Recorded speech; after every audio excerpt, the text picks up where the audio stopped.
Hey everybody, Mike Chiswick here for the TireRack.com Champ Car Endurance Series. It's a big weekend. We're going back to racing. A bunch of you guys right now are getting checked in, teched, all that stuff down at the Circuit of the Americas in Austin, Texas.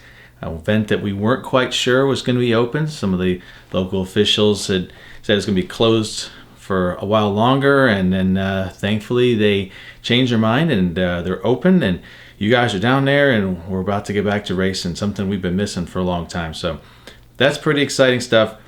I'll be watching the race this weekend on ChampCar.Live and see how you guys do and how much fun you'll enjoy getting back to the racing. So anyway, but we got a bunch of stuff scheduled here coming up in the next few weeks, and so some good news, bad news. That's kind of what I want to get with you with.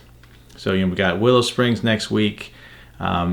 Not a lot of cars there, but more than we had last year, and some new teams out there, so we're looking forward to that event. And then after that, we had Watkins Glen and Daytona and Nelson Ledge is all coming up in a row, so a lot of busy racing on the schedule.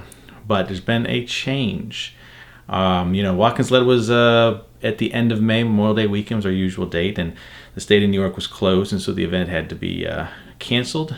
They came to us and offered us another date, and it said, if the state's available, if you guys can meet the requirements to host the event. And so we said, yeah, sure, we'll take the event, and we expected to get the usual requirements. A lot of tracks are handing out now. You got to have the masks on, and you got to stay apart from each other. But the other day, they got a hold of me, and they had finally got their policies together and sent it to us, and it was quite strict. I had a couple calls with them this week, good calls, went over some of the details of it. Took some time to think about it, and I spoke with our event directors and talked to some of the members of the board, and we all kind of came to the same conclusion that human nature says that you can't be 100% of anything 100% of the time. Just look at any of our events and why we have people on pit road watching you guys fuel and do various things. Mistakes are made, we correct you. I like to remember the visor thing. So how many times have you guys heard us saying visor down, visor down? It's not intentional, not malicious. You guys just forget. You're excited in the moment. You're fueling your car. You're potentially going to be on the podium position here, so you're excited and you forget something simple like that. So, and that's why we just remind you and go on your way. Watkins Glen is under an immense amount of pressure from the local government to ensure that their policies that were approved by the government are adhered to 100%. And initially I was concerned that the verbiage said that any 2 violations and we're all gone to kick us off the property. And they come back and they assured me that no, they're not going to kick us out for 2 violations, but repeated violations would be cause to shut down the event and ultimately kick us out if it continued. Part of that, and I explained this in an email that I sent to the teams just a moment ago about the event being canceled, was that everybody had to have a mask on under the helmet while they were on pit road. So you're doing driver changes and fueling and working on the car. And I go back to my example of the visors. I know that during the heat of the moment, you're excited about winning, you're upset that somebody hit your car, just hot and forgetful. You don't remember the visor being down. Heck, I've had people fueling cars with no gloves on. Various things, mistakes were made, and because this is a completely new rule that has not been in place for us before, the chances of everybody complying with the mask under the helmet 100% of the time was 0. We knew that it would be cause for cars for trouble. They would continually cite us for it. We would end up getting brought back in and have a meeting about how we're not following the rule. And again, by no fault of anybody else in particular, they get forgetful, whatever else. You do it again, and Watkins Glen needs to protect themselves.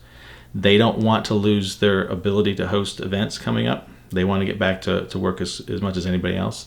and NASCAR's coming up for them soon. So, there's some penalties that they got could be severe and impact that event. So, we made the decision that we would not be able to be 100% compliant with their policy 100% of the time, and therefore it was best not to have an event there at this time. We'll look to do that, go back to normal at Watkins Glen in 2021. Going forward the rest of this year, if we encounter policies from a track that we don't believe our members can follow, then we'll probably just say, we're just going to have to hold off, reschedule for another time, or wait till next year. If we think that we can meet the track's requirements, like we got COTA's request, and we said, yeah, we can do that. We said, we'll have the event. We've already talked to Nelson Ledges. We know theirs, and we definitely can do Nelson Ledges. And so we're taking it on a case-by-case basis. And like everything else that was going on the last few months, things changed so fast.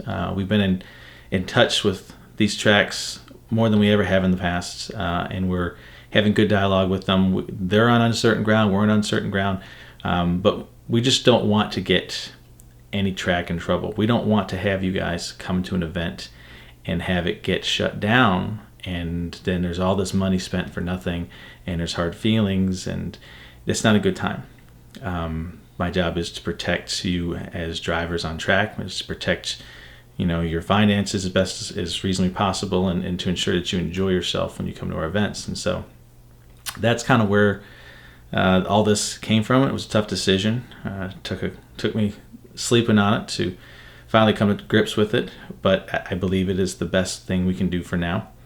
And going forward, like I said, we'll keep in touch with these tracks and make sure that we're capable of handling their requests, and go to these races and get back to life and have fun on track like we're supposed to. So, you had any questions about this Watkins Glen event, feel free to email me. As I mentioned in the note sent to all the teams, registered teams, you are eligible for a full refund of the event, or you can move your fees to another event, your choice.